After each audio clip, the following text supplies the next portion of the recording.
Hello, today I will be taking you through the polar and rectangular representation of a sinusoidal waveform. AC circuit analysis often requires the addition, subtraction, multiplication and division of sinusoidal waveforms. This can be achieved by carrying out the required calculation at every instantaneous point along the graph as shown on the left.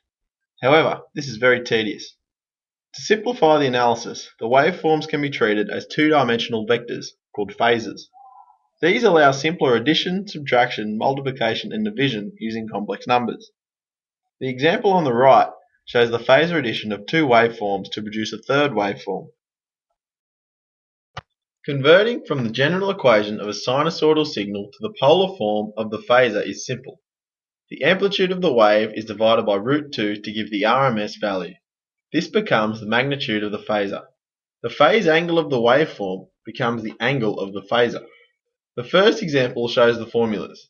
The second example takes the 10-volt peak of the wave and divides it by √2 to become the RMS phasor length. The phase shift of 40 degrees becomes the angle of the phasor.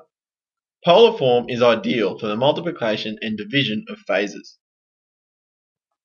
The conversion from polar to rectangular form is relatively simple. The real component becomes the magnitude of the phasor multiplied by the cosine of the phase angle. The imaginary component becomes the magnitude of the phasor multiplied by the sine of the phase angle. In the example, the 10 volts phase angle 40 becomes 10 cos 40 plus 10 sine 40 imaginary volts. Rectangular form is best suited to the addition and subtraction of phasors. Rectangular coordinates can be converted to polar form using two equations. The magnitude of the polar phasor becomes the square root of x squared plus y squared. The phase angle is equal to the inverse tan of y over x. Thus, 160 plus 50 imaginary volts becomes 167.6 volts, phase angle 17.4 degrees. Now let's put our theory into practice. We will find the sum of V1 and V2. First, we convert the waveforms to phasors in polar form. Next, we convert to rectangular form. Then we find the algebraic sum of the two vectors.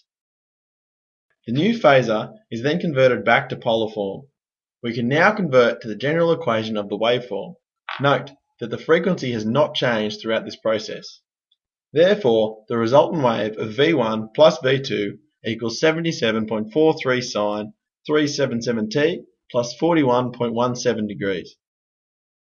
The following sources were used in the making of this video. Thanks for watching.